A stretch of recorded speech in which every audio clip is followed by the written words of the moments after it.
और मैं आपकी जानकारी के लिए बताना चाहता हूं, इस देश में जब इस देश की संख्या भारत अंग्रेजों के गुलाम था 30 करोड़ से ज्यादा थी, तब यहां 80 लाख लोग वोट करते थे। सुधार होने के बाद जब बाबा साहब अंबेडकर ने इस बात को देखा, उन्होंने इस बात पर आपत्ति दर्ज कराई और पहली बार बहिष्कृत हितकारिणी महासभा के जरिए अपना मेमोरेंडम दिया कि हमारे देश में लोकतंत्र नहीं है, हम गुलामों के गुलाम हैं, कमजोर वर्ग के लोग, इसलिए वोटिंग राइट सबको मिलना चाहिए। फिर गोलमेज कॉन्फ्रेंस हुई, राउंड टेबल कॉन्फ्रेंस, और बाबा साहब अंबेडकर ने तर्क के आधार पर अंग्रेजों के सामने इस बात को साबित किया कि जब तक अंतिम बालिग व्यक्ति को वोट का अधिकार नहीं मिलेगा तब तक इस देश में लोकतंत्र फल फूल नहीं सकता है, तब तक लोकतंत्र स्थायी नहीं हो सकता है। मुट्ठी भर पैसे वाले लोग, मुट्ठी भर जमीन वाले लोग, मुट्ठी भर धन संपत्ति वाले लोग राज करेंगे और बाकी लोग उनके अंदर में काम करेंगे तो कभी लोकतंत्र सफल नहीं हो पाएगा। इसके बाद क्या परिवर्तन हुआ आपको पता है?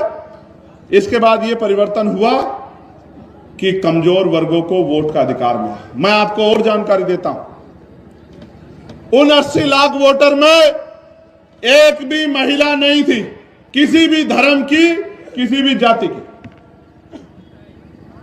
उन 80 लाख लोगों में सिर्फ पुरुष थे और पुरुष भी सामान्य जाति के थे, और सामान्य जाति में भी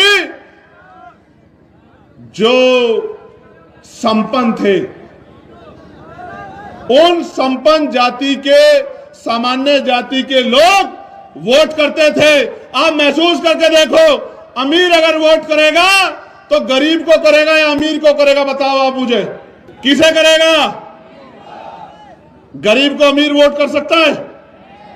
इसलिए बाबा साहब ने कहा कि अंतिम व्यक्ति को वोट का अधिकार मिलना चाहिए, और बाबा साहब अंबेडकर की सिफारिशों पे इस देश के करोड़ों दलितों, पिछड़ों, आदिवासियों, महिलाओं और जो अन्य धार्मिक अल्पसंख्यक हैं, वो भी, उन सबको, जिनमें जैन हैं, सिख हैं, बौद्ध हैं, मुसलमान हैं, सबको वोटिंग राइट मिलने का काम हुआ। और ये 22 देश संविधान की देन है कि नेहरू जी की बिटिया इंदिरा गांधी जी इस देश की प्राइम मिनिस्टर बनी, सुचित्रा कृपलानी उत्तर प्रदेश की पहली मुख्यमंत्री बनी, आदरणीय बहन जी कमजोर वर्गों की तरफ से मुख्यमंत्री बनी।